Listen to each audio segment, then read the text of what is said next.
राम राम हरे हरे हरे कृष्ण कृष्ण कृष्ण हरे हरे हरे राम राम राम हरे हरे हरे कृष्ण कृष्ण कृष्ण हरे हरे हरे राम राम राम हरे हरे हरे कृष्ण कृष्ण कृष्ण हरे हरे हरे राम राम राम हरे हरे हरे कृष्ण कृष्ण कृष्ण हरे हरे हरे राम राम राम हरे हरे हरे कृष्ण कृष्ण कृष्ण हरे हरे हरे राम राम राम हरे हरे हरे कृष्ण कृष्ण कृष्ण हरे हरे सुंदरी गवरदा विठ्ठल श्री ज्ञानदेव तुकाराम पंढरीनाथ भगवान की जय माऊली ज्ञानेश्वर महाराज की जय जगद्गुरु तुकाराम महाराज की जय.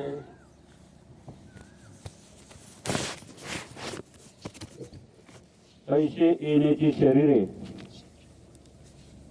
शरीरा येणे सरे किंबहुना एर धारे चिरापडे. पैसे येण्याची शरीरे शरीरा येणे सरे किंबहुना एर धारे चिरापडे. प्रस्तुत प्राप्त प्रसंगी प्रवचन रूपी सेवेसाठी घेतलेली जी मी उभी आहे ही ज्ञानेश्वरी या ग्रंथातील प्रसिद्ध ओवी आहे.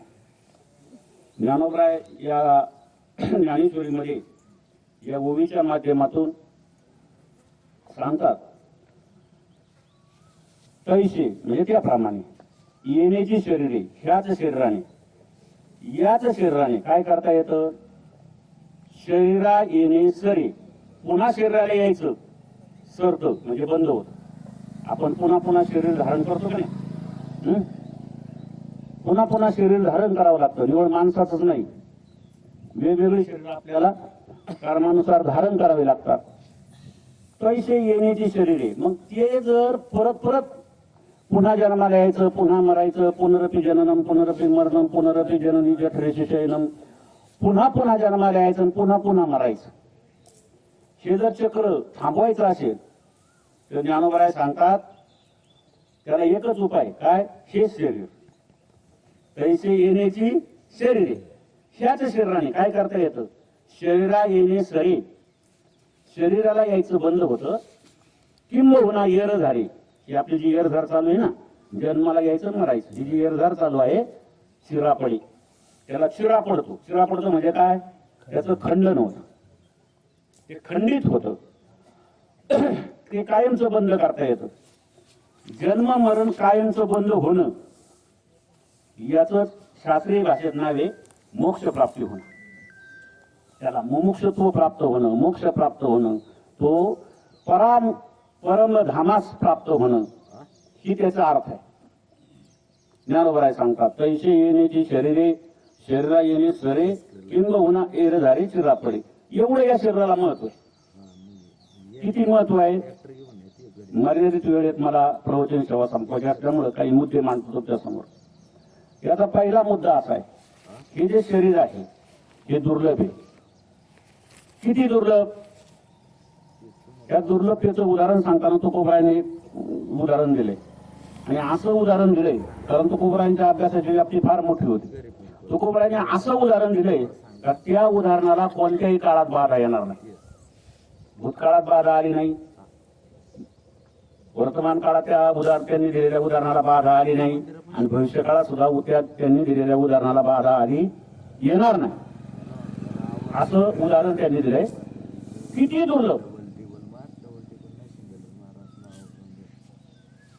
दुर्लभ त्या दुर्लभतेचं उदाहरण देताना तुकोबरायांनी फार मार्मिक उदाहरण दिले. किती ऐका. तुकोबराय सांगतात या शरीराची अपेक्षा हे शरीर प्राप्त व्हावं ही इच्छा कोणाची. स्वर्गात राहणाऱ्या देवांची. स्वर्गीचे अमर इच्छिता ती देवा मृत्यूलोकी व्हावा जन्म आम्हा. स्वर्गात राहणारे लोक हे अमर आहे. म्हणजे नाही आणि मर म्हणजे मरण. ज्यांना मरणच येत नाही अशी जागा आहे त्यांना स्वर्गात. ते स्वर्गात राहतात त्यांना मरण नाही. आणि ते स्वर्गात राहणारे देव एकत्र येतात, मिटिंग घेतात, प्रस्ताव तयार करतात आणि देवापुढे प्रस्ताव ठेवतात. भगवंता काय, आम्हाला स्वर्गात राहायचं नाही, मग आम्हाला मृत्यू लोकात जाऊ द्या, आम्हाला मृत्यू लोकात जायचंय. भगवान परमात्मा म्हटले, तुम्हाला ही काय अवदसा आठवली, ही दुर्बुली तुम्हाला कशी सुचली? अरे स्वर्गात तुमची किती मजा आहे. स्वर्गाचं वर्णन ज्ञानेश्वरीत आलेले. ज्ञानोबा वर्णन करतात तर ज्या ठिकाणी कल्पतरूच्या बाग आहेत, चिंतामणीची झाडे आहेत, कामधेनूचे कळप आहेत, पाणी आपल्याला तहान लागल्यानंतर आपण पाणी पितो, पण तिथं तहान लागल्यानंतर प्यायला अमृत आहे. अमृताचा अर्थ माहिती आहे तुम्हाला? म्हणजे नाही, मृत म्हणजे मरण. जे पिल्यानंतर मरणच येत नाही त्यांना प्यायला अमृत. करमणूक जर तुम्ही म्हणाल तर आपण फडतूस मोबाईल पाहतो किंवा तो टीव्ही पाहतो, त्यांना करमणुकीला रंभा, मेनका, उर्वशी अशा 100 बडकर 1 स्वर्गीय अप्सरांचं त्यांच्या नृत्य गायन चालू असतं. सर्व सुख त्यांच्या समोर हात जोडून उभी आहे आणि शिवाय त्यांना मरण नाही, कधीच मरण नाही त्यांना. या सगळ्या सोयी असताना स्वर्गातले देव ही अपेक्षा करतात काय, आम्हाला मृत्यू लोकात पाठवा. मृत्यू लोकात पाठवा, कशासाठी पाठवा? त्यांनी सांगितलं की आम्हाला मानवी शरीर धारण करायचे, मनुष्याच्या पुढीमध्ये आम्हाला पाठवा, आम्हाला मनुष्याच्या जन्माला पाठवा. का? भगवंतांनी विचारलं का? त्यांनी दिलेलं उत्तर तुकाराम महाराजांनी असं उत्तर दिलं. त्यांनी सांगितलं देवाला की देवा, मृत्यू लोकात गेल्यानंतर आणि आम्हाला मनुष्य देह प्राप्त झाल्यानंतर त्या देहानं काय करायचंय हे वर्ण आम्हाला माहिती, आम्ही ते करू. काय? नारायण नामे होऊ जीवनमुक्त. आम्ही मृत्यू लोकात आम्हाला जन्म प्राप्त झाल्यानंतर आणि आम्हाला मनुष्याचा देह प्राप्त झाल्यानंतर आम्ही भगवंता तुझं नामस्मरण करू आणि या जन्म मरणाच्या फेऱ्यातून मुक्त होऊ. जरी आम्ही स्वर्गात असलो तरी. का बरं? त्याचं कारण असे, नवे अध्याय श्लोक आलेला आहे. ते पुण्य मासाद्य सुरेंद्र लोक मशनांचे दिव्यान दिविदेव भोगान. दिव्य भोग त्यांना प्राप्त झालेले आहेत. कशामुळं? पुण्याच्या बळावर. स्वर्गाची प्राप्ती कधी होते? जर आपल्याकडून अगणित पुण्य झालं, पुण्याच्या प्राप्तीने आपल्याला स्वर्गलोक प्राप्त होतो. आणि पाप जर जास्त झालं तर नरकात जावं लागतं. आणि पाप आणि पुण्य दोन्ही समान झालं, जशी एखाद्या दोन उमेदवारांना समान मतं पडली, मग काय करतात? चिठ्ठी उचलायला लावतात लहान मुलाला, बरोबर आहे की नाही? तसं पाप आणि पुण्य जर समान झालं तर भगवान मृत्यू लोकामध्ये मनुष्याच्या जन्माला पाठवतात. पाप पुण्य समसमी तै पावी जे मृत्यूभूमी. पाप आणि पुण्य समान व्हावं लागतं. मग स्वर्गातले देव स्वर्गात राहत असताना सुद्धा मनुष्य देहाची अपेक्षा करतात. एवढा तो दुर्लभी. दुसरं वैशिष्ट्य या शरीराचे काय? या देहाने जर आपण ठरवलं तर आपल्याला देवत्व प्राप्त होऊ शकतं. पहा ना उदाहरण, तुकोबर आहे, अगोदर प्रपंच करीत होते.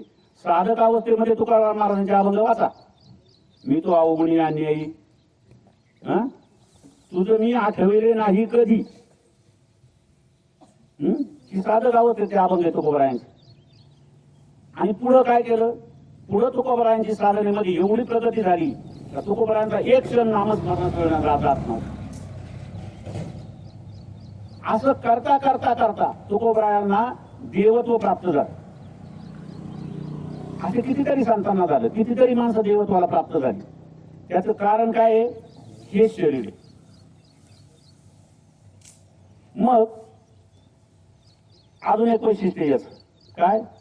ह्या शरीराचं तुम्हाला एक अभंग सांगतो. तुकोबरायांनी गाथीमध्ये असा एक चमत्कारिक अभंग लिहिलेला आहे. कसा आहे ऐका. तुकोबराच्या अभंगामध्ये पहिल्या त्याच्यातल्या एका चरणामध्ये या शरीराचे दुष्परिणाम सांगितला आणि दुसऱ्या चरणामध्ये या शरीराचं चांगुलपण सांगितलं. अगोदर चांगुलपण सांगितलं काय? महाराज म्हणतात, शरीर उत्तम चांगले, शरीर सुखाचे घोसले, शरीरे साध्य होय केले, शरीरे साधिरे परधर्म. परब्रह्माची प्राप्ती या शरीराने करता येते. शरीर उत्तम आहे, चांगलं आहे, शरीर सुखाचं घोसलंय आगमिक सुखाची प्राप्ती जर करायची असेल तर फक्त हेच शरीर करू शकतं.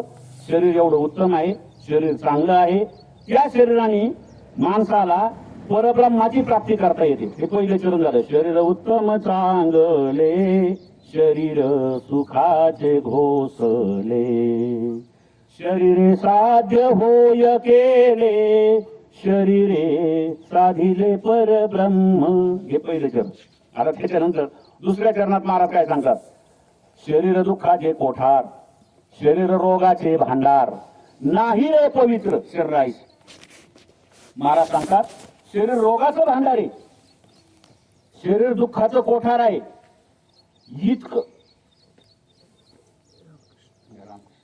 इतकं अपवित्र शरीर इतकं काहीच नाही. म्हणजे पहा, विरोधाभास आहे. पहिल्या चरणामध्ये शरीर उत्तम चांगले, शरीर सुखाचे घोसले, शरीरे साध्य होय केले, शरीरे साधिले परब्रह्म. आणि त्याच्याच खालच्या चरणामध्ये शरीर रोगाचे भांडार, शरीर दुःखाचे कोठार, नाही अपवित्र शरीर आयशे. महाराज म्हणतात शरीर रोगाचं भांडार आहे. सर्वात जास्त रोग या शरीराला होतात.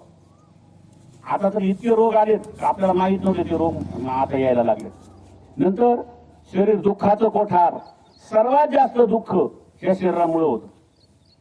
आणि नाही अपवित्र, इतकं अपवित्र शरीर दुसरं कोणतंच नाही जेवढं अपवित्र शरीर मनुष्याचं आहे, असं तुकोबराय सांगतात. आणि तेच तुकोबराय एका चरणामध्ये शरीर उत्तम चांगले म्हणतात. आता हे असं का, याचं एक कारण सांगतो तुम्हाला. काय? मनुष्य देह मिळावा, हा मनुष्य देह मिळावा, कारण तो सहजासहजी मिळत नाही, त्याला अगणित पुण्य लागतं. आणि त्या पुण्याच्या बळावर आपल्याला मृत्यू लोकांमध्ये मनुष्याचा जन्म प्राप्त होतो. मग ऐका, हे असं का झालं? देवाने याची अपेक्षा का केली? स्वर्गीचे अमर इच्छिताचे देवा, मृत्यूलोकी व्हावा जन्मामा.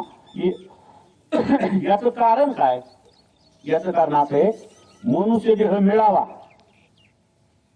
आणि तो कळावा. याच्यामध्ये 4 वर्ग आहेत. नीट ऐका आता. पहिला वर्ग असा आहे तर त्यांना मनुष्य देह मिळालाही नाही आणि कळालाही नाही. दुसरा वर्ग असा आहे त्यांना मनुष्य देह मिळाला पण आणि कळाला पण. 2 वर्ग कळाले. एक वर्ग मिळाला नाही, कळाला नाही. एक वर्ग मिळाला आणि कळाला. एक वर्ग असा आहे मिळाला पण कळाला नाही. आणि एक वर्ग असा आहे कळाला पण मिळाला नाही. असे 4 वर्ग आहे. आता एक एक सांगतो तुम्हाला, ऐका. पहिला वर्ग काय? मनुष्य देह मिळालाही नाही आणि कळालाही नाही. याच्यामध्ये कोण येतात? याच्यामध्ये पशु पक्षी कृमी कीटक, हे पशु वगैरे सगळे येतात. महाराज सांगतात ना, महाराजांनी वर्णन केलं, पशु काय पाप पुण्य जाणती, उत्तम मध्यम भोग भोगिती, काही एक उपजता मरती, बहिरी अंध होती पांगुळ बहु. महाराज म्हणतात पशु पक्षी कृमी कीटक यांना काय ज्ञान आहे? त्याच मनुष्य देह आपल्याला, ह्या देहामध्ये आपल्याला त्रास आहे आणि या देहातून आपली सुटका झाली पाहिजे, इथून आपण मुक्त झालो पाहिजे, याचं ज्ञान पाश्वादिक योनीमध्ये नाही. ज्ञानोबरायांची एक प्रसिद्ध ओवी, सुंदर वर्णन केलं. ज्ञानोबराय सांगतात, सांगे ज्ञानोबरायांची ओवी, सांगे पूजे पंक्तीचे किडे काय चिळसी घेती. ज्ञानोबराय सांगतात, अरे पोवामध्ये जखमेतून पू येतो ना, त्या पोवामध्ये राहणारे, विष्ठेमध्ये राहणारे किडे यांनी कधी किळस केली का? ते कधी कंटाळलेत का? आम्हाला इथं राहायचा कंटाळा आलाय, आता आम्हाला इथं राहायचं नाही, आम्हाला मनुष्याचा देह द्या, आम्हाला चांगल्या बंगल्यात राहायला जाऊ द्या, त्यांची कधी तक्रार नाही का? त्याचं कारण आहे काय? त्याचं त्याला ज्ञानच नाही. मनुष्य देह मिळालाही नाही आणि कळाला नाही. पहिला वर्ग संपला. दुसरा वर्ग मी तुम्हाला सांगितला, मिळाला आणि कळाला, तो थोडा वेळ बाजूला राहू द्या. एक वर्ग असा आहे कळाला पण मिळाला नाही. मनुष्य देह कळालाय त्यांना, या देहानं माणसाला देवत्व प्राप्त करता येतं हे त्यांना कळालंय पण मिळत नाही. त्याच्यामध्ये आता स्वर्गातले देव, त्यांना मनुष्य देह कळालाय पण त्यांना मनुष्य जन्माला जाता येत नाही. कारण असे, स्वर्गात कायमच राहता येत नाही. जोपर्यंत पुण्य तोपर्यंत स्वर्गात राहता येतं. मग एकदा ते पुण्य संपलं का रिवर्स खाली मृत्यू लोकात यावं लागतं. ज्ञानोबरायांची उभी, मग पुण्याची पाऊटी सरे, इंद्रपणाची उटी उतरे आणि येऊ लागती माघारे मृत्यू लोका. अरे इंद्राला सुद्धा पुन्हा मृत्यू लोकात यावं लागतं. सर्वांना यावं लागतं. जोपर्यंत पुण्य आहे तोपर्यंत राहता येतं. नंतर पुण्य संपल्यावर खाली यावं लागतं. आणि मग खाली गेल्यानंतर आपल्याला कोणता जन्म मिळेल हे सांगता येत नाही. त्यापेक्षा काय करा, ते म्हणजे मुदतपूर्व राजीनामा द्या. आपल्याला नको इथं राहायचंच नाही इथं म्हटले. म्हणून ते स्वर्गाचे देव विनंती करतात, काय, आम्हाला मृत्यूलोकात पाठवा, स्वर्गीचे अमर इच्छिताती देवा, मृत्यूलोकी व्हावा जन्म आम्हा. का, मनुष्य देह त्यांना कळाला पण मिळाला नाही. 2 वर्ग झाले, तिसरा वर्ग ऐका, मिळाला पण कळाला नाही. त्यामध्ये कोण येत असत? आपण. आपल्याला मिळाला पण कळा नाही का? या देहाने काय काय करता येतं? हा देह किती दुर्लभ आहे. या देहाचं सोनं करता येतंय, पण हे आपल्याला कळालंय का? काहींचे जन्म गेले, जन्माला आले आणि तसेच मेले, काहीच कळलं नाही त्यांना. जाणून घेण्याचा प्रयत्न त्यांनी केला नाही. आपल्याला मिळालाय पण कळाला नाही. किती दुर्लभ आहे हे कळाला नाही. आणि आता शेवटचा वर्ग, त्यांना मिळालाही आणि कळालाही. याच्यामध्ये कोण येतात? संत. संतांना मनुष्य देह मिळाला, या देहाला आल्यानंतर काय केलं पाहिजे हे त्यांना कळालं आणि त्या देहाचं त्यांनी सार्थक केलं. आपल्याला ते सार्थक करता आलं पाहिजे. ते आपण करू शकतो, ते अशक्य नाही. मनुष्य देह मिळावा आणि तो कळावा. आपल्याला कळाला नाही. ज्यांना कळालाय ते देवाकडे प्रार्थना करतात, एवढं शरीर दुर्लभ आहे. मला हे सांगायचं होतं, दुर्लभ असणारं शरीर मनुष्य देह आपल्याला प्राप्त झालाय, पण या देहाचं सोनं करण्याची आपल्याला ज्ञान नाही. त्या ज्ञानापासून आपण लांब आहोत. ते डोळेच नाहीत आपल्याला, ती दृष्टी नाही. त्याला म्हणतात ज्ञानदृष्टी. काकड्यामध्ये अभंग आहे, ज्ञानदृष्टी हरपली दोन्ही नेत्र आंधळे. आपण सगळे आंधळे आहोत. तुम्ही म्हणतात काय, आम्हाला तर दिसतंय ही ह्या डोळ्याने दिसतंय. तुम्हाला थोडं बारकाई नाही का? या डोळ्याला, हे जे डोळे आहेत ना आपले, हे देहाची दृष्टी, याला देहदृष्टी म्हणतात. काय म्हणतात? देहदृष्टी. पण देव कळण्यासाठी हे डोळे नाही लागतील. या डोळ्याने देव दिसत नाही. देव पाहण्यासाठी वेगळी दृष्टी लागते. त्याला म्हणतात ज्ञानदृष्टी. त्याला म्हणतात आत्मज्ञान. जोपर्यंत आत्मज्ञान होत नाही तोपर्यंत आत्मदृष्टी येत नाही, आणि जोपर्यंत आत्मदृष्टी येत नाही तोपर्यंत देव कळत नाही, देव दिसतही नाही. किती ज्ञान मिळवलं तर ज्ञानाने फक्त देव कळतो, प्राप्त नाही होत. उलट ज्ञानाच्या ठिकाणी दोष आहे. खूपच ज्ञान झालं तर ज्ञानाच्या ठिकाणी अहंकार असतो. ज्ञानी माणसाला अहंकार जास्त असतो, आणि अहंकार जिथं आला तिथं देव येत नाही. हरिपाठात वर्णन आहे, भावबळे आकळे आणि हे रवी ना. किती उपाय करा तुम्ही, परमात्म्याची प्राप्ती जर करून घ्यायची असेल तर त्याला वेगळं तत्व आहे. काय? त्याला भाव लागतो. भाव, अंतःकरणाला शुद्ध प्रेम भाव. बस देवाला तेवढंच लागतं, बाकी तो देव काही पाहत नाही. माझा तो विषय नाही, पण आपण शरीराबद्दल बोलतोय. दुर्लभ असणारं शरीर, अत्यंत दुर्लभ असणारं शरीर आपल्याला प्राप्त झाले, पण आपल्याला या जन्माला आल्यानंतर काय करायचं याचं ज्ञान नाही. एक उदाहरण सांगतो तुम्हाला. बापाने मुलाला सांगितलं, म्हणजे बाळा, आतल्या कपाटामध्ये लोखंडाची पेटी छोटी, आणि तिच्यामध्ये मी परीस ठेवलेला आहे, तेवढा घेऊन ये. माझं बोलणं कळलंय का तुम्हाला? काय? आतल्या कपाटामध्ये कशाची पेटी आहे? लोखंडाची पेटी आहे, आणि तिच्यामध्ये काय ठेवलेलं आहे? परीस ठेवलेला आहे. ती पेटी घेऊन ये. लोखंडाच्या पेटी जर परीस ठेवलाय तर पेटी कशी व्हायला पाहिजे? सोन्याची व्हायला पाहिजे. पण बापाने काय सांगितलं? ती लोखंडाची पेटी आहे, त्यात परीस ठेवलाय, तो घेऊन ये. मुलगा गेला, कपाट उघडलं. कपाटाच्या आतल्या कप्प्यामध्ये एक छोटी लोखंडी पेटी होती, आणि त्या लोखंडाच्या पेटीत परीस होता,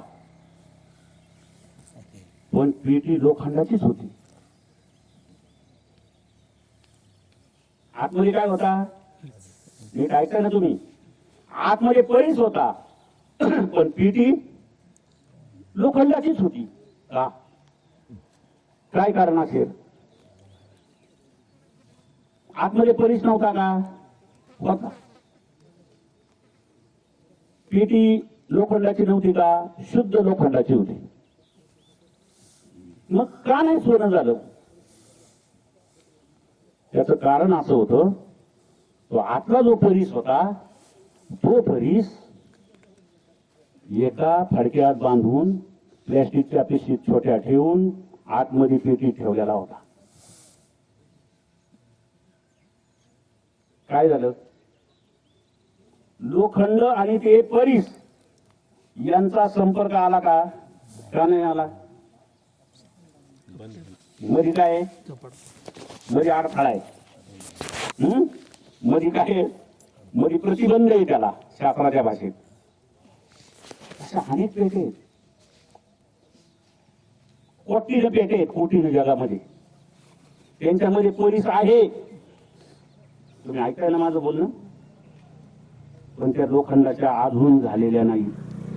काही झाल्या, पण बऱ्याच पेट्या असे आहेत का आतमध्ये परीस असून सुद्धा त्यांचं सोनं झालेलं नाही. माझ्या सहित. नाही कळलं तुम्हाला? काय? अरे शरीर ही लोखंडाचीच पेटी आहे आणि त्यामध्ये परीस आहे. कळले का अजून कोणाला? या पेटीमध्ये परीस ठेवलेला आहे. परीस आहेच. परीस जर नसता तर ही पेटी चालणार नाही, बोलणार नाही, हलणार नाही, पाहणार नाही, कार्य करणार नाही. अशी एक वस्तू आपल्या शरीरात आहे आणि ती वस्तूच आपल्याला माहित नाही, कारण तो कळालंच नाही आपल्याला, ते ज्ञानच नाही. कोणती वस्तू आहे अशी? तुकोबरायांचे गाभंग आहे. वस्तू ते ओळखा, सांडारे कल्पना, नका आदराना जाऊ जणी. ती वस्तू आधी ओळखा, त्या वस्तूचं ज्ञान करून घ्या. अशी कोणती वस्तू आहे आपल्यामध्ये? तुम्ही ऐकाय ना? चित्त एकाग्र करून ऐका. सांगतो ती वस्तू. ज्ञानोबरायांनी वर्णन केलंय. गीतेच्या 15व्या अध्यायामध्ये वर्णन आले. मम अंशो जीवलोके जीवभूत सनातन मन षष्टानी इंद्रियानी प्रकृतीस्थानी कर्षती. भगवान सांगतात, अर्जुना मम अंशो, माझा अंश. जीवलोके, प्रत्येक जीवामध्ये, म्हणजे अगदी 84 लक्ष जेवढे जीव आहेत, 84 लक्ष खाणी, आणि त्या खाली जन्माला येणारे जेवढे जीव आहेत त्या सर्वांच्या मध्ये माझा अंश आहे. अंश म्हणजे काय? गणिताची भाषा आहे. अंश म्हणजे किंचित भाग, काही भाग. गणितामध्ये असतो ना, 90 अंशापेक्षा कमी लघुकोन, 90 अंशाचा कोन, काटकोन, 90 अंशापेक्षा मोठा विशाल कोन, 180 अंशाचा सरळ कोन. ही गणितात अंश असतं. अंश म्हणजे किंचित भाग, काही भाग. हे तुम्हाला समजलं समजा सोपं सांगतो. काय? 100 एकरातला 1 गुंठा विकला. आता कळलं? 100 एकर पेक्षा 1 गुंठा मोठाच की नाही? मग काही भाग त्याचा काही भाग अंश. तसा परमात्मा व्यापक आहे. परमात्मा सर्व विश्वामध्ये भरलेला आहे. जळी, स्थळी, काष्टी, पाषाणी, सर्व चराचर सृष्टी त्यांनीच व्यापलेली, परमात्म्याने व्यापलेली.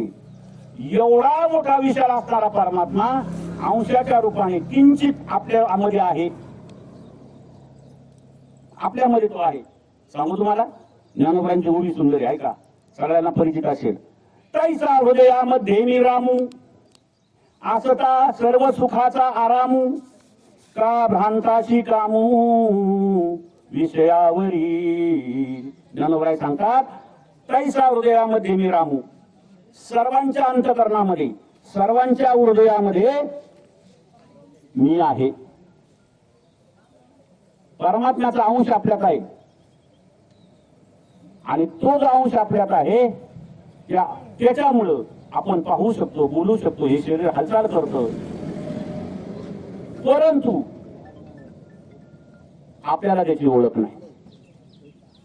कोणती वस्तू या शरीरात का ती नसल्यावर आपण हालचाल करणार नाही, पाहणार नाही, बोलणार नाही, कोणतंच कार्य करणार नाही. अशी एक वस्तू शरीरात आहे आणि ती आहे हं? आत्मा आत्मा दुसरं तिसरं काहीच नाही, प्रत्यक्ष त्याचा अंश आहे, म्हणून आत्मा मरत नाही. श्रद्धांजली वाहणाऱ्यांनी सावध राहा. सहज बोलता बोलता त्यांच्या आत्म्याला असं नाही म्हणायचं, तो मरतच नाही. आत्मा अमर आहे. आत्मा कसा आहे? अमर आहे. आणि अमर असणारा आत्मा हा या देहात आहे. आत्मा देहात आहे म्हणून शरीर हालचाल करते. आता मला एक उत्तर द्या, आत्मा फक्त पुरुषांना आहे, स्त्रियांना आहे का? पशु पक्ष्यांना आहे. सर्व चराचर सृष्टीमध्ये वृक्षांना वृक्षांमध्ये सुद्धा आत्मा आहे. सर्व चराचर सृष्टी जी आहे ती भगवंताशिवाय नाही. ज्ञानोबराय क्रांतिकारी संत होते. ज्ञानोबरायांनी क्रांती केली. ज्ञानोबरायांनी सांगितलं, वेदांनी सांगितलं, जे जे सजीव आहेत त्याच्यात आत्मा आहे. ज्ञानोबरायांची क्रांती आहे का? ज्ञानोबरायांनी सांगितलं निर्जीवात सुद्धा परमात्मा आहे. चालविली गड भिंती हरली चांगयाची भ्रांती. जड निर्जीव असणारी भिंत ज्ञानोबरायांनी चालवून दाखवली. निर्बुद्ध असणारा रेडा ज्ञानोबरायांनी बोलून दाखवला. मला तिकडे जायचं नाही. आपला मुद्दा असा चाललाय का परमात्म्याचा अंश आपल्यामध्ये आत्मरूपाने आहे. आता नीट ऐका माझा दृष्टांत. लोखंडाच्या पेटीत काय होता? परीस. पण पेटीचं सोनं झालं नाही. तसं आपल्या शरीराच्या ही शरीरामध्ये अंश रूपाने कोण आहे? आत्मा. आणि आत्मा प्रत्यक्ष कोणाचं स्वरूप आहे? भगवंताचं, देवाचं स्वरूप आहे. देवच आपल्यात आहे. पण या शरीराचं सोनं का नाही झालं? लोखंडी पेटी सोन्याची का नाही झाली? ती कशात होता परीस? फडक्यात होता, कपड्यात होता आणि वरून प्लॅस्टिकचं आवरण होतं. बरोबर नाही? तसं आपल्यामध्ये असणारा आत्मा आणि हा देह आणि आत्मा याचं तादात्म्य होऊ न देण्यासाठी याच्यात सुद्धा काही प्रतिबंध आहे. त्याच्यामध्ये अज्ञानाचा प्रतिबंध आहे. त्याच्यामध्ये काम, क्रोध, लोभ या विकाराचा प्रतिबंध आहे. त्याच्यामध्ये मद, विक्षेप आणि आवरण यांचा प्रतिबंध आहे. आता याचं जर मी चिंतन करायला तर तुम्ही रस होऊन जाईल. मद, विक्षेप, आवरण, अज्ञान, नंतर काम, क्रोध अधिक विकार. काम, क्रोध, मद, मोह, मत्सर हे जे विषय आहेत त्या सगळ्यांचा विकार कशात आहे? आत्म्यावर आहे. त्याच्यावर आवरण आलेले.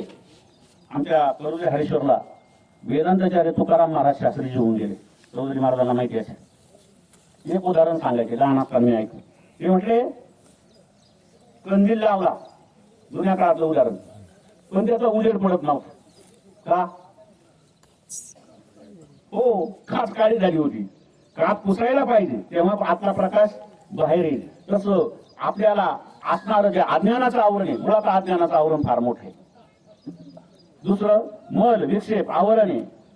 काम, क्रोध अधिक विकार आहेत. ही सगळी आवरणं ज्या दिवशी आपण काढून टाकू त्या दिवशी आपलं चित्त, आपलं मन, आपलं अंतःकरण शुद्ध होईल. आणि शुद्ध अंतःकरण झालं आत्मा आणि शरीर याचं तादात्म्य होतं. त्या दिवशी आपल्याला असं वाटतं की अरे आत्मा माझ्यात नाही, आत्मा सगळ्यात नाही. आता याची उदाहरण सांगतो मी तुम्हाला, फक्त जास्त विश्लेषण करत नाही कारण मला गोवीकडे जायचं. एक उदाहरण सांगतो. आपल्या जसा आत्मा आहे तसा चराचर सृष्टीचा आत्मा आहे. हे कोणी पाहिलं? नाथ महाराजांनी पाहिलं. नाथ महाराज कडक उन्हाळा, आता जशी उष्णता आहे ना असा याच्यापेक्षा कडक उन्हाळा, आणि त्या कडक उन्हाळ्यामध्ये नाथ महाराज आणि त्यांचे सहकारी रामेश्वरावरून कावडीनं पाणी घेऊन पैठणला येत होते. आणि रस्त्यात नाथ महाराजांना उन्हाच्या त्या प्रचंड ऊन असताना आपल्या गावरान भाषेत उन्हाच्या काळात एक गाढव तडफड करताना दिसलं. पाण्या वाचून तडफडत होतं, पाणी नव्हतं त्याला. नाथ महाराजांनी काय केलं माहिती असं उदाहरण सर्वांना. काय केलं नाथ महाराजांनी? ते गंगेचं पवित्र जे पाणी घेऊन चालले होते ते पवित्र पाणी खाली उतरवलं आणि त्या गाढवाला पाजलं. पाजलं की नाही? का? नाथ महाराजांना ती दृष्टी होती. कोणती? तर ती गाढव नाही. आपल्याला गाढव दिसत होतं, पण नाथ महाराजांना गाढव दिसलं का? मग नाथ महाराजांना काय दिसलं? तो देवच दिसला, नाही का? नाथ महाराजांच्या हरिपाठातला पहिला अभंग आहे. त्याच्यामध्ये असं एक प्रमाणे जे जे दृष्टी दिसे ते ते हरिरूप. पूजा पूजा पाठ धर्म त्याची नाही, पूजा ध्यान त्याची नाही. पूजा ध्यान जप त्याची नाही. काय जे जे दृष्टी दिसे ते ते हरिरूप. आणि अशी दृष्टी आपली नाही.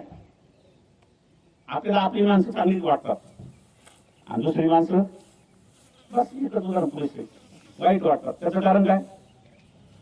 जो जवळचा आहे, मायेचा आहे, घरातला आहे, प्रेमाचा आहे, तो आपला वाटतो आणि दुसरा माणूस आपला वाटत नाही. याचं कारण काय? या डोळ्यात दोष आहे. जोपर्यंत ते ज्ञान होत नाही, काय आत्मज्ञान माझ्यात आत्मा आहे, तो चराचर सृष्टी सर्वांमध्ये आत्मा आहे, हे ज्ञान ज्या दिवशी होईल त्या दिवशी आपण अध्यात्म ज्ञानाकडे खरं पाऊल पडलं. ते ज्ञान करायला काय फार कष्ट लागतात असं नाही. हे ज्ञान सहज होतं, सहज, काहीच न करता होतं. जप तप अनुष्ठान व्यर्थ कास या करणे, पूजा ध्यान जप न लगे वाराणसी मरणे, केशव माधव अच्युत वदता होय पातक हरणे. ओम नमो भगवते राम कृष्ण वासुदेवा. काहीच नाही करायचं, फक्त काय करायचं? भगवंताचं नाम घ्यायचं. सोपे का नाही? तुका म्हणजे सोपे हे सर्व आहे सर्वाहुनी, पण शहाणा तो पुढच्या ओळी खाली अंडरलाईन करा. पण कोण घेतो? शहाणा. शहाणा तो धनी. जो ज्ञानी आहे तोच घेऊ शकतो. थोडं एक वाक्य सांगतो, वाक्य कडूही पण नीट ऐका. नाम घ्या असं किती सांगा, नाम सर्वांच्या मुखात येत नाही. कारण नाम मुखात यायला सुद्धा आनंद जन्माचं पुण्य लागतं. बहुत सुकृताची जोडी म्हणून तर विठ्ठली आवडी. एक उदाहरण सांगतो. माशी पाहिजे ना, माशी सर्वांना परिचित आहे. माशी कशावरही बसते, घाणीवर बसते, विष्ठेवर बसते, नाही का? गोड पदार्थांवर बसते, कडू पदार्थांवर बसते, सगळीकडे माशी बसते की नाही? पण ती माशी विस्तवावर बसते का? तिला माहिती विस्तवावर बसलं का तिथं आपल्याला प्रधान परमम लगेच आपलं तिथं मरण आहे. माशी विस्तवावर बसत नाही. तसं नामस्मरण हे कोणाच्याही मुखात घाईघाई येत नाही. बळजबरीने आणण्याचा प्रयत्न करा, ते येतच नाही. म्हणून तुकोबरायांच्या अभंगात भावे गावे गीत किंवा एक सोपा अभंग सांगतो. सोपा नाही, अभंग सगळे अवघडच आहेत. आवडीने भावे, नामस्मरण आवडीने घ्यावं लागतं. आणि आवड एकाएकी उत्पन्न होत नाही. नामस्मरण घेईल माणूस एखादा बळजबरीनं, पण त्याच्या माझा आवड असेलच असं नाही. आणि ज्याच्या ज्या गोष्टीची आवड आहे ते न सांगता नाम तोंडात येतं.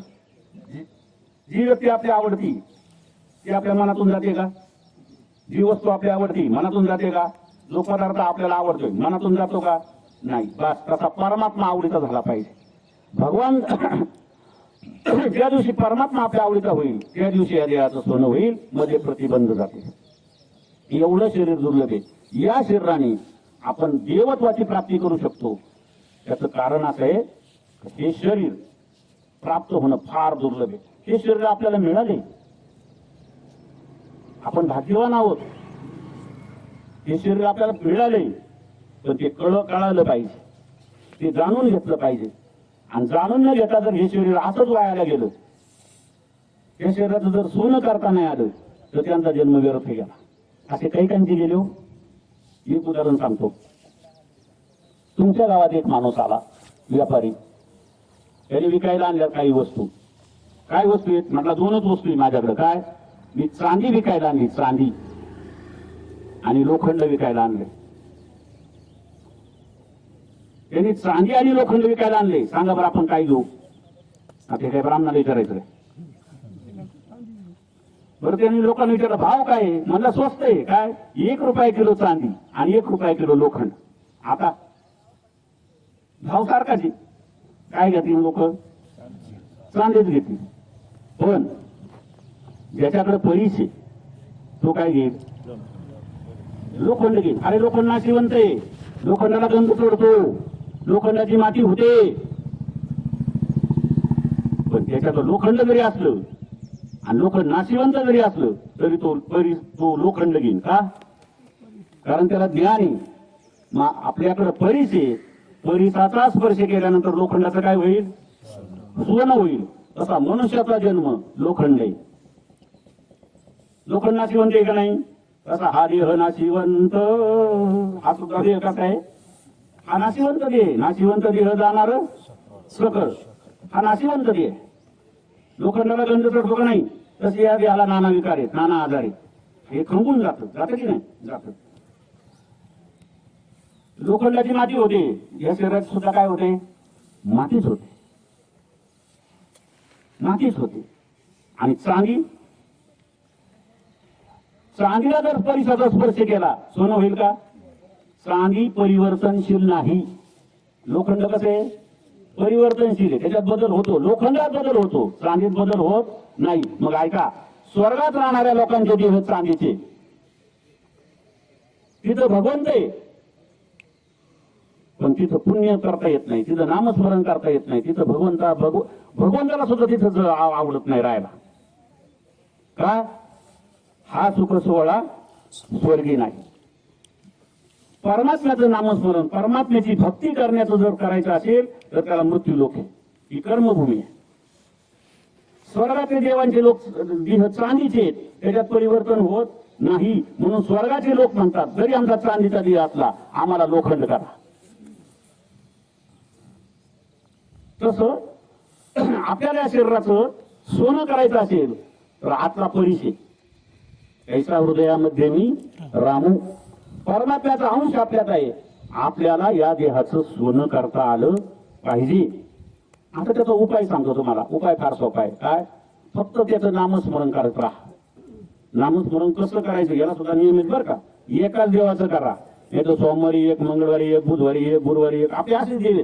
सोमवारी महादेव, मंगळवारी देवी, बुधवारी कृष्ण, गुरुवारी दत्त, शुक्रवारी संतोषी माता, शनिवारी मारुती राया, आहे का नाही? रविवारी खंडोबा भैरोबा.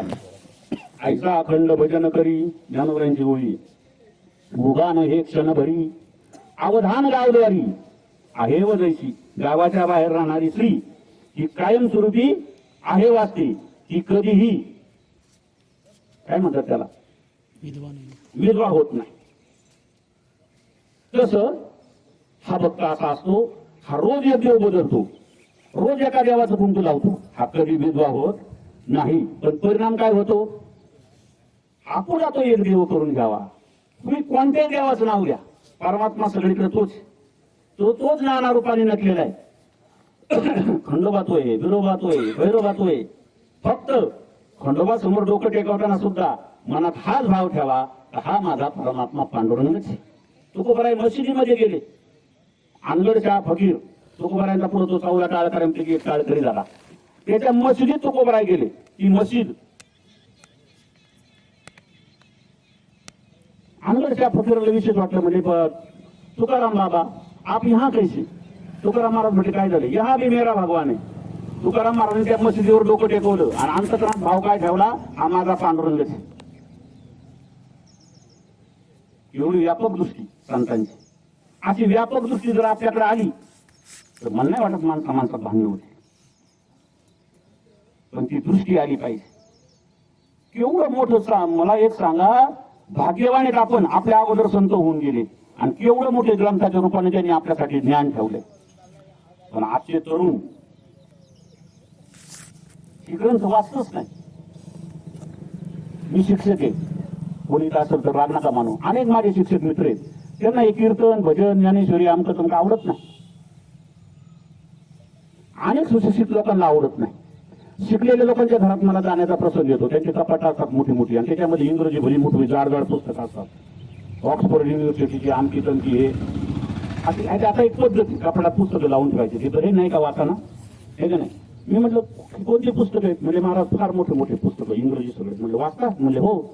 म्हटलं काही ज्ञानेश्वरी गाथा वगैरे? नाही नाही, हे कोण असतं? म्हणजे आताच्या पुढे काय उपयोग? म्हणजे मला त्याने असा प्रश्न सांगितला, म्हणला मला तुम्ही कोणत्या जगात वावरताय सध्या?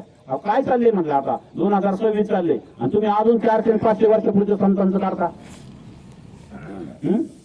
मला त्याच्या बुद्धीची किंवा आली. मी म्हटलं हो बरोबर आहे तुमचं. पुढे गेले नादी लागतं. पण आधी परिस्थिती संत साहित्याकडे आपण पाठ फिरवली म्हणून या शरीराचं सोनं करता येत नाही. या शरीराचं सोनं करायला सांगितले, संतांनी आपल्याला सांगितले, मार्ग दाखवलाय, पण त्या मार्गाने आपण जात नाही म्हणून या देहाचं सोनं होत नाही. आणि मग या देहाचं सोनं करण्यासाठी हे शरीराच उपयोगाला येतं. तैसे येण्याची शरीरे, ह्याच शरीराने शरीरा येणे सरे, शरीराला परत यायचं बंद करता येतं. किंबहुना येर झाले शिरा पडे. या देहाला काही व्याधी आहेत, काही आधी आहेत आणि काही व्याधी आहेत. आधी म्हणजे मानसिक रोग, नीट ऐका, आणि व्याधी म्हणजे शारीरिक रोग. शारीरिक रोग जर असतील तर ते डॉक्टर बरे करतात, पण आधी म्हणजे मानसिक रोग हे फक्त संतच बरे करू शकतात. संतांच्या विचाराशिवाय मनाला शांती मिळत नाही. तुम्हाला एक सांगू उदाहरण. सुख, शांती, समाधान, अजून काय, परमगती, हे शब्द संसारातले नाहीत. संसारात सुख, संसारात शांती, संसारात समाधान कधीच नाही. हे शब्द संसारातले नाहीतच. असे आपल्याकडे गाईची म्हशीची आपण धार काढतो. ही धार काढण्यासाठी आपल्याकडे आता किटले आहेत, बरोबर नाही. पूर्वीच्या काळात चरवी असं भांडी असायची, पण किटली आता प्लॅस्टिकची आहे. चरवी तांब्याची किंवा लोखंडाची, आपलं पितळाची अशी भांडी होती, बरोबर नाही. गाई म्हशीचं दूध त्या भांड्यात राहत, पण असं म्हणतात वाघिणीचं दूध ह्या भांड्यात राहत नाही, असं म्हणतात बरं का. हा प्रयोग काय मी तर करू शकत नाही, पण तुम्ही करू नका. वाघिणीचं दूध त्या तांब्या पितळाच्या भांड्यात राहत नाही, असं म्हणतात. ते जर त्या भांड्यात ठेवलं तर त्याला ते छिद्र पाडून दूध निघून जातं, त्याला छिद्र पडतं. एवढं पावर आहे कशात, त्या वाघिणीच्या दुधात. तसं हे सुख, शांती, समाधान याच्यात एवढी पावर आहे, ते शब्द संसाराच्या भांड्यात राहत नाही. त्याला परमार्थाचंच भांड लागतं, आणि परमार्थाच्याच भांड्यात शांतीचं दूध राहतं, सुखाचं दूध राहतं, समाधानाचं दूध राहतं. ती इकडे राहत नाही. भ्रम झालाय आपल्याला. आपण संसारात सुख शोधतोय, संसारात सुखाचा शोध आपण घेतोय. तिथं सुखच नाही, खडकाव पाणीच नाही, कवर बोर घ्यायचा. संसारात सुखच नाही, पण संसारात सुद्धा सुख निर्माण करता येते, हे आम्हाला ज्ञानोबरायांनी तुकोबरायांनी सांगितलं. पण ते कसं निर्माण करायचं त्याचं वर्म सांगतो. मला वेळ कमी म्हणून सांगतो, ऐका. काय, आपलं जे मन आहे, मन परमार्थ करण्याचं इंद्रिय मन आहे. परमार्थ करण्याचं इंद्रिय एकच आहे, काय, मन. म्हणून अर्जुनाकडे एकच गोष्ट मागितली, तू मन आहे मीच करी. त्याला थोडे ऐकणारे सुज्ञ लागतात. माझे भजनी प्रेम धरी आणि सर्वत्र नमस्कारी मध्ये एका ते परमार्थ करण्यासाठी मन नावाचे इंद्रिय. ठीक आहे. आणि ते मन भगवंताने अर्जुनाला मागितलं, दुसरं काही मागितलं का नाही. मग ते चित्त जर एकाग्र जर झालं तर परमार्थात संसारात राहून सुद्धा सुख, शांती आणि समाधानाचा अनुभव येतो. तुम्हाला उदाहरण सांगतो, माझ्या पदरचं नाही, ऐका. आईचं बैसोनी काय करा, एक चित्त, बरोबर नाही.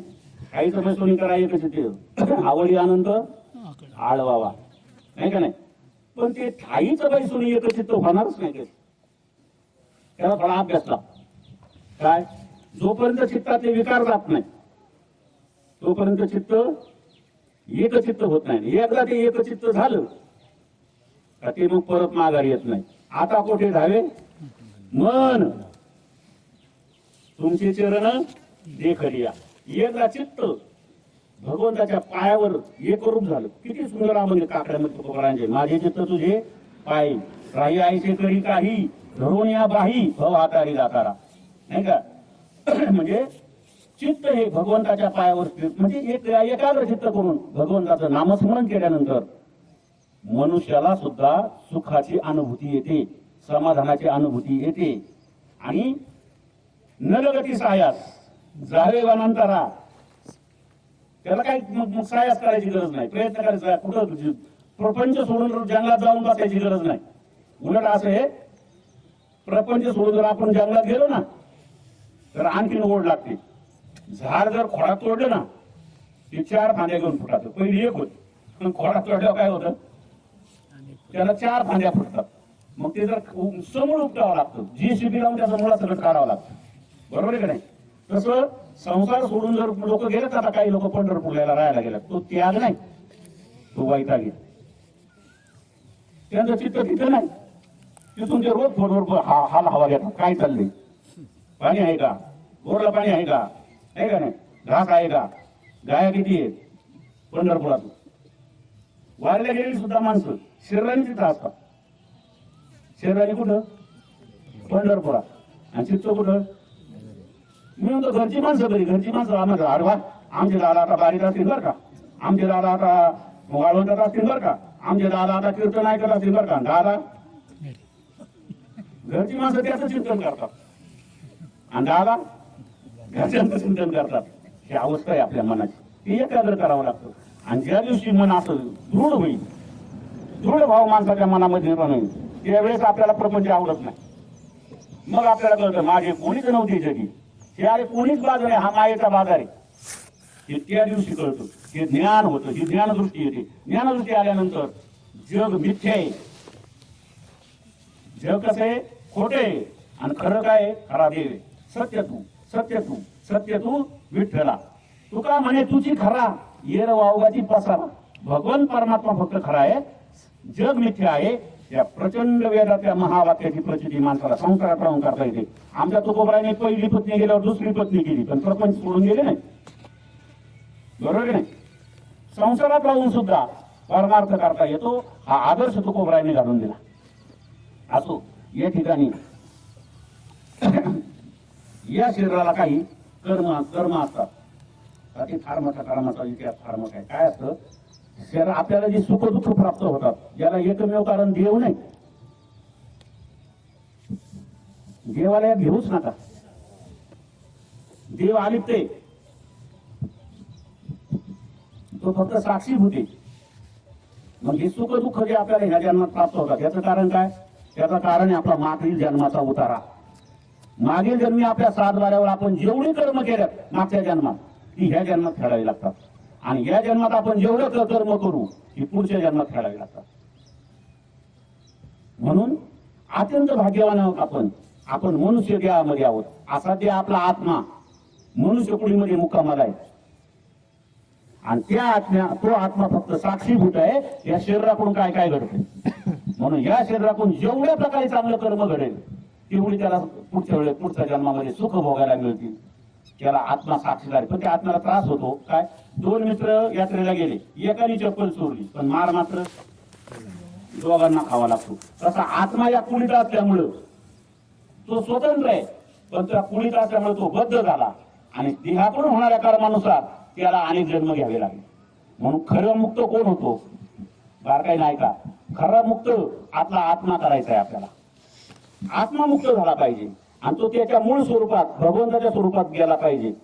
त्याला म्हणतात तैसे येण्याची शरीरे, शरीरा येणे सरे, किंब होणार येर झारे शिरा पडे. हे तेव्हा घडतं. पण तो आत्मा जेव्हा आत्मा आणि परमात्मा यांचं मिलन होईल, तेव्हा या देहाचं सोनं होतं.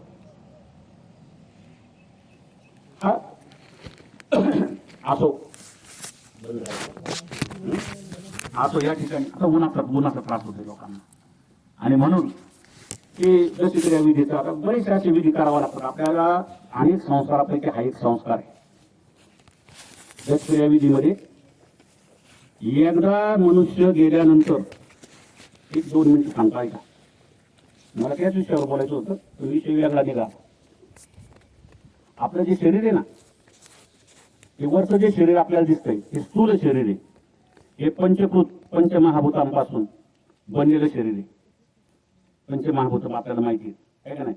पृथ्वी, आप, तेज, वायू आणि जल, वायू आणि आकाश, या पंचमहाभूतापासून बनलेले वरचं स्थूल शरीर आहे. या शरीराच्या आतमध्ये आणखी एक शरीर आहे. त्याला म्हणतात हे स्थूल शरीर आहे. त्याच्या आतमध्ये कारण शरीर आहे, हे 17 तत्वांपासून बनलेलं असतं.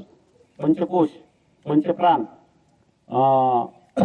पंचमहाभूत आणि 15 झाले मन आणि बुद्धी, यांच्यापासून 17 तत्वापासून बनलेला कारण देह. वरचा देह 25 तत्वाचा, कारण देह 17 तत्वाचा, आणि त्याच्या आतमध्ये एक देह तिसरा, तो सूक्ष्म देह. आणि या तिन्ही देहांच्या व्यतिरिक्त कुटस्थ चैतन्य शरीरात आहे, त्याला म्हणतात आत्मा. मग मरत काय? स्थूल शरीर, वरचं स्थूल शरीर मरत, हे पंचमहाभूतामध्ये विलीन होतं. आणि मग आत्म्याचा प्रवास तो कसा होतो? गरुड पुराणामध्ये याचं वर्णन आलेलं आहे. गरुड पुराणामध्ये संपूर्ण याचं वर्णन आले आहे. आत्म्याचा प्रवास एकदा शरीर मृत झाल्यानंतर यमलोक येतात, प्राण काढून घेतात, आणि ते शरीर एकदा मृत झाल्यानंतर आत्मा लगेच जात नाही. 10 दिवस 2 मिनिटात बंद करतो. 10 दिवस आत्मा त्याच घरात असतो. त्याला डोळे नाहीत पण तो पाहतो, त्याला कान नाहीत पण तो ऐकतो, त्याला पोट नाही पण त्याला भूक लागते, भुकेने व्याकुळ होतो, सर्व गोष्टी तो पाहतो. 10व्या दिवशी तर त्याला दान दिलं जातं, पिंडदान. त्याला सातू, तीळ, हे कव्यदान म्हणतात त्याला. हे कव्यदान दिल्यानंतर तो तृप्त होतो. 13व्या दिवशी त्याला भोजन दिलं जातं आणि मग त्याचा प्रवास सुरू होतो. मृत्यू लोकातला 1 महिना, नीट ऐका, तेव्हा पितर लोकातला 1 दिवस होतो. असे 12 महिन्याचे 12 दिवस त्याला प्रवास करावा लागतो. म्हणून आपण काय करतो? दर महिन्याला त्याला श्राद्ध करतो. दर महिन्याला त्याच्या आपण एक पाहुण्याला जीव घालतो, बरोबर की नाही? आता लोकांनी काही फेड काढली, 5.5 महिन्यात उरका, 12 महिन्याशिवाय त्याला गत्यंतर नाही. बरोबर 12 दिवसानंतर 1 वर्ष होतं, आणि 1 वर्षानंतर तो यमाच्या दरबारात हजर होतो. मधला प्रवास फार कठीण आहे, नरकाचा प्रवास फार कठीण आहे. 28 प्रकारचे नरक आहेत, आणि त्यातून तो प्रवास करावा लागतो. तर ते काय असे एसी गाडीत बसून नाही तो प्रवास. कसा जसे गायावडीत येतात ना, नाही त्या यमाशी करुणा, बाहेर खालीचा कोळी प्राणा, ओढाळ सापडे जैसी ना. जाऊ दे, आता मला वेळ नाही, मी पटकन सांगतो. हे 28 प्रकारच्या नरकातून जाताना फार त्रास होतो. अनेक ठिकाणी त्याला फार म्हणजे आता त्याचं वर्णन करायला मला वेळ नाही. पण मध्ये एक नदी लागते, तिचं वर्णन आले गरुड पुराणात, वैतरणी नदी. तिथे एक क्लू आहे, क्लू. तिथे एक संधी आपल्याला काय, तिथं ते म्हणतात ठीक आहे, तुमचा निम्मा प्रवास झाला, बोला तुम्हाला सुटका करायला चान्स आहे, तुम्ही धर्म केलाय का बघा. तिथं तुम्ही भजन केलंय का, कीर्तन केलंय का विचार नाही. प्रश्न काय आहे? धर्म. आता त्याच्यावर फार मोठं व्याख्यान आहे. धर्म म्हणजे काय? शेतकऱ्यांनी उत्तम प्रकारे शेती करावी, नवऱ्याने आपल्या बायका पोरांचं उत्तम प्रकारे पालन पोषण करावं, शिक्षकाने उत्तम प्रकारचे विद्यार्थी घडवावेत, हा त्याचा धर्म आहे. प्रत्येकाला ज्याचा त्याचा धर्म आहे. आणि तो विश्व स्वधर्म सूर्य पाहो असं ज्ञानोबराय म्हणतात. आपण आपला धर्म सोडून देतो, दुसऱ्याच्या पंचायती करतो.